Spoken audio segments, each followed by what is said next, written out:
दोस्तों, क्या आपको पता है कि गेमिंग एंड कंटेंट क्रिएशन में यूज होने वाला संगीत को 1044 दिन और माइक्रोटलिंग हो चुकी कंपनी ने ऐसा क्या किया कि इसने ग्रोथ की सारी लिमिट्स क्रॉस कर दी, और कहीं ये कोई बबल तो नहीं जो आने वाले समय में बस्ट हो जाए। आइए डिटेल में जानने की कोशिश करते हैं। Was the bale of the ball game was, yet under red high Aviaco is on the verge of becoming the ninth company in history to reach a market value of $1 trillion plus the company The bell of the ball. Today's gain was yet another record high. Nvidia Co. is on the verge of becoming the ninth company in history to reach a market value of $1 trillion club. The company's share price jumped as much as 26%. चूंकि dinosaurs को बड़ी screen पर देखा, ये लोगों के लिए एक बिल्कुल नया एक्सपीरियंस था और इसीलिए ये मूवी इंस्टेंट हिट साबित हो जाती है।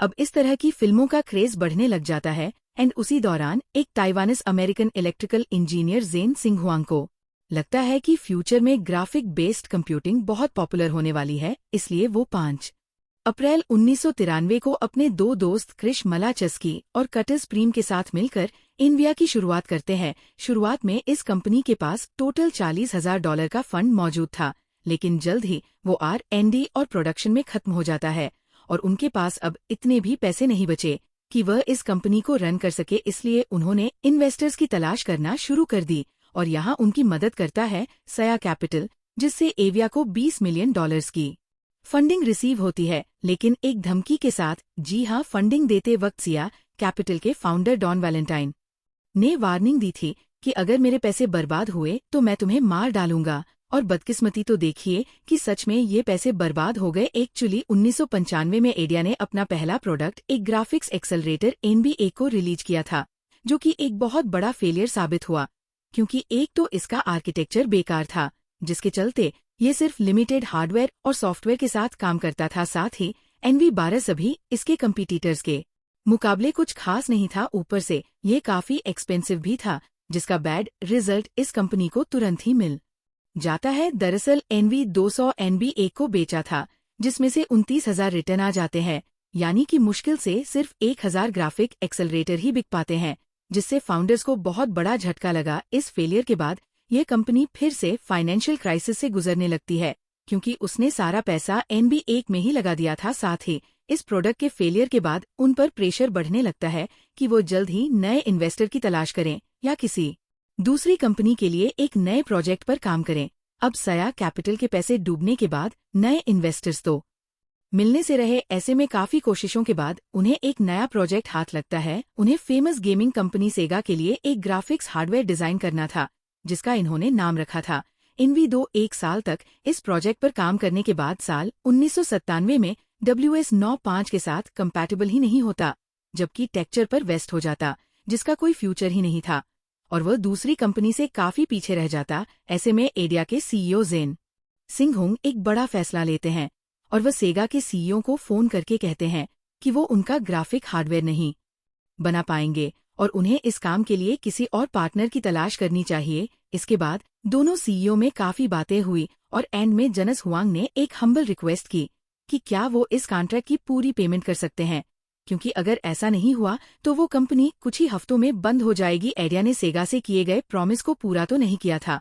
ऐसे में उनके मन में ये डाउट था कि शायद वो पूरा पैसा देने से इनकार कर देंगे।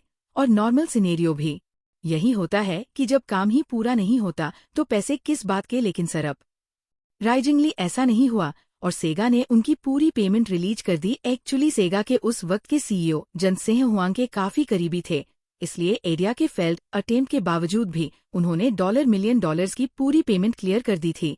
इस पेमेंट की बदौलत एविया को लाइफलाइन मिल गया था, जिसके चलते वह बिना किसी चिंता किए अगले 6 महीने तक एक नए ग्राफिक कार्ड पर काम कर सकता था। यही वजह है कि आज भी NV57 में NVIDIA 3D ग्राफिक्स दोनों को सपोर्ट करता था। दरअसल उस वक्त 2D एंड 3D टास्क के लिए अलग अलग GPU यूज किए जाते थे, जबकि R128 दोनों कामों को अकेले ही हैंडल कर सकता था, जो उस समय के हिसाब से एक रिवॉल्यूशन प्रोडक्ट था। इसके अलावा ये हाई क्वालिटी ग्राफिक्स और फास्ट प्रोसेसिंग प्रोवाइड करता था। साथ ही NV20 के दौरान एडिया से कम्पीट करने के लिए 70 और कंपनीज मार्केट में मौजूद थी, लेकिन इस कॉम्प्लेक्शन होती चली गई और उनमें से सिर्फ 2 ही कंपनीज ऐसी बची थी जो मार्केट में सर्वाइव कर पाई, जिसमें पहली थी एडिया और दूसरी थी TI टेक्नोलॉजीज। हालांकि काफी लॉसेस फेस करने के बाद जब ATR लगा कि अब वो कंपनी के ऑपरेशंस को मैनेज नहीं कर सकते हैं तो वो भी MD में जाकर मर्ज हो जाते हैं। ऐसे में अकेला एडिया ही बचा जो लगातार अप्स एंड डाउन्स को फेस करते हुए आगे बढ़ रहा था। कुछ सालों के अंदर एडिया ने अच्छी खासी ग्रोथ अचीव कर ली थी, लेकिन बाद में उसे रियलाइज हुआ कि कम पैसों में बेचने की वजह से उसका प्रॉफिट मार्जिन बेहद ही कम हो रहा था, क्योंकि US में मैन्युफैक्चरिंग कॉस्ट काफी ज्यादा होती थी। ऐसे में एडिया ने सोचा कि क्यों ना हम अपने डिजाइन को देकर मैन्युफैक्चरिंग किसी बाहर की कंपनी से करा लें। एंड इसी विजन के साथ इन्होंने ताइवान सेमीकंडक्टर मैन्युफैक्चरिंग कंपनी यानी TSMC के साथ पार्टनरशिप कर ली, और तब से लेकर आज तक NVS.com बबल एक ऐसा फाइनेंशियल क्राइसिस था जो कि लेट 90 और अर्ली 2000 के बीच हुआ था। उस दौरान अमेरिका के अंदर इंटरनेट का इस्तेमाल बढ़ रहा था। ऐसे में इन्वेस्टर्स को लग रहा था कि आने वाला टाइम अब इंटरनेट का ही होने वाला है, और इसके चलते वो हर ऐसी कंपनी में इन्वेस्ट कर रहे थे जिसके पीछे को लगा हो, भले ही उस कंपनी के पास कोई सस्टेनेबल बिजनेस मॉडल हो या ना हो, लोग उसमें आंख बंद करके पैसे डाल रहे थे। इसकी वजह से हर इंटरनेट कंपनी की वैल्यूएशन आसमान छह होने लगी। लेकिन जब मार्केट करेक्शन हुआ, यानी कि इन्वेस्टर्स को जब ये रियलाइज हुआ कि जिस कंपनी में उन्होंने पैसा डाला है वह किसी भी काम की नहीं है, तो उन्होंने अपने स्टॉक्स को बेचना शुरू कर दिया था, जिससे ओवर वैल्यू टेक कंपनीज के स्टॉक रातों रात क्रैश कर गए और ये बबल बस्ट हो चुका था। एनस्क स्टॉक एक्सचेंज 78 पर तक नीचे गिर चुका था और बहुत सारी टेक कंपनीज बैंकरप्ट हो चुकी थी।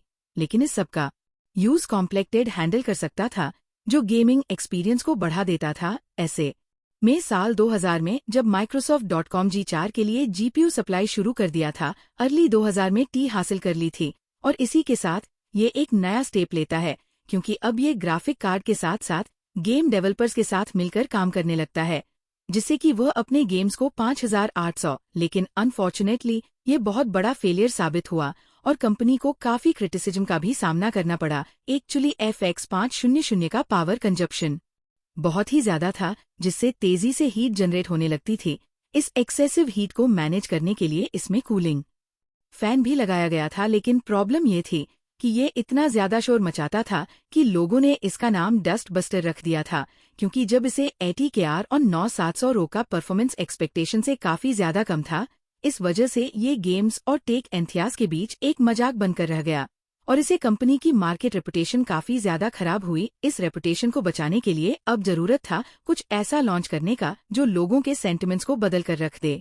इसलिए साल 2004 में एविया अपने डीम प्रोजेक्ट पर काम करना शुरू कर देता है, जो था यानी compute unified device architecture. Actually यह एक प्रोग्रामिंग मॉडल है जिसे 2 साल की कड़ी मेहनत के बाद साल 2006 में लॉन्च किया गया था, और लॉन्च होते ही इसने GPU के वर्किंग मेथड को पूरी तरह से बदलकर रख दिया था।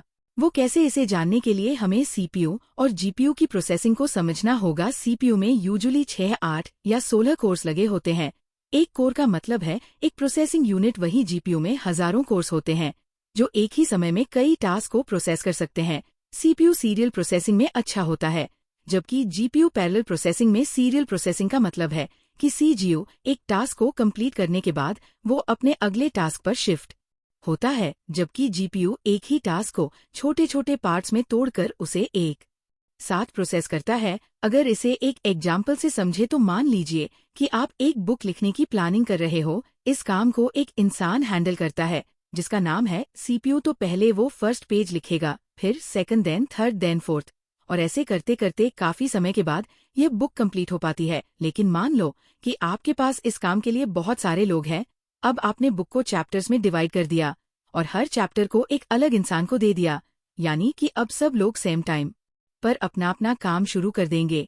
इससे पूरी बुक बहुत ही कम समय में कंप्लीट हो जाएगी और GPU इसी तरह से काम को प्रोसेस करता है। ऐसे में देखा जाए तो फिर CPU तो बेकार है। लेकिन दोस्तों, ऐसा नहीं है, क्योंकि कुछ टास्क ऐसे होते हैं जिन्हें पैरेलल रन करने में काफी ज्यादा टाइम लग जाता है, और ऐसे टाइम पर CPU ही इफेक्टिव साबित होते हैं। लेकिन ऐसी सिचुएशन में काम आता है कड़ा, जो किसी भी टास्क को CPU और GPU के बीच स्विच करने की सुविधा देता है, यानी कि कड़ा की मदद से आपका कंप्यूटर CPU एंड GPU को मिलाकर काम करता है। इससे आपके सिस्टम को फ्लेक्सिबल मिल जाती है। और आज इसका सबसे बड़ा advantage crypto mining, deep learning और AI में भी देखा गया है। वो कैसे, इसे हम थोड़ी देर बाद समझते हैं। अभी हम बात करते हैं साल 2008 की, जो एडिया के लिए एक बहुत ही चैलेंजिंग टाइम था, क्योंकि 2008 के ग्लोबल फाइनेंशियल क्राइसिस ने पूरी दुनिया के फाइनेंशियल मार्केट को हिला दिया था, जिसमें एडिया जैसी टेक कंपनीज भी शामिल थी। इस क्राइसिस की वजह से मार्केट सेंटिमेंट नेगेटिव हो चुका था, जिससे लोग शेयर मार्केट से पैसा निकालने लगे। इसका असर ये हुआ कि 31 दिसंबर 2008 को एडिया का स्टॉक प्राइस 76.6 तक नीचे चला गया था। लेकिन एविया के शेयर प्राइस गिरने का ये एक इकलौता रीजन नहीं था, बल्कि इसका दूसरा रीजन इस कंपनी के डिफेक्टिव जीपीयू थे।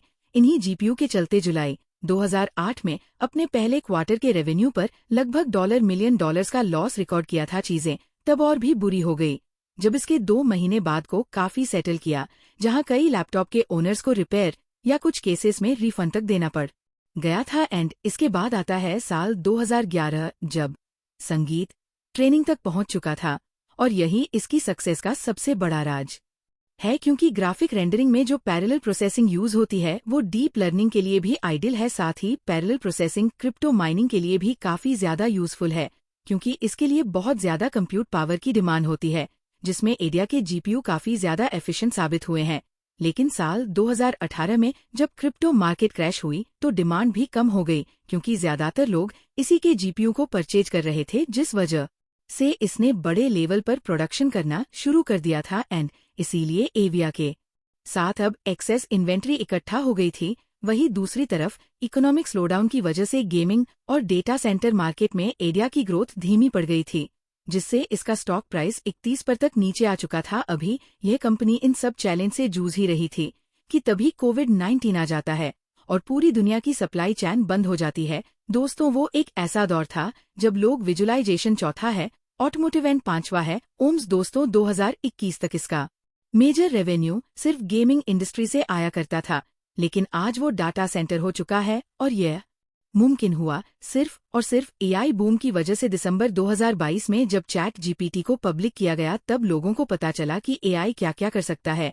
और मजे की बात यह है कि चैट जीपीटी में भी के अंदर 1 ट्रिलियन से बढ़कर 2 ट्रिलियन तक पहुंच जाती है, और इसके बाद सिर्फ 96 दिन के अंदर इसने 2 से 3 ट्रिलियन की वैल्यूएशन तक पहुंचकर इतिहास रच दिया था। आज एडिया ने 80 पर मार्केट शेयर पर कब्जा कर रखा है। एनालिस्ट का मानना है कि एडिया पहली ऐसी कंपनी है जो $5 ट्रिलियन की वैल्यूएशन को टच कर सकती है। बाकी क्या आप जानते हैं कि एक समय चिप मार्केट पर राज करने वाली लिए बस इतना ही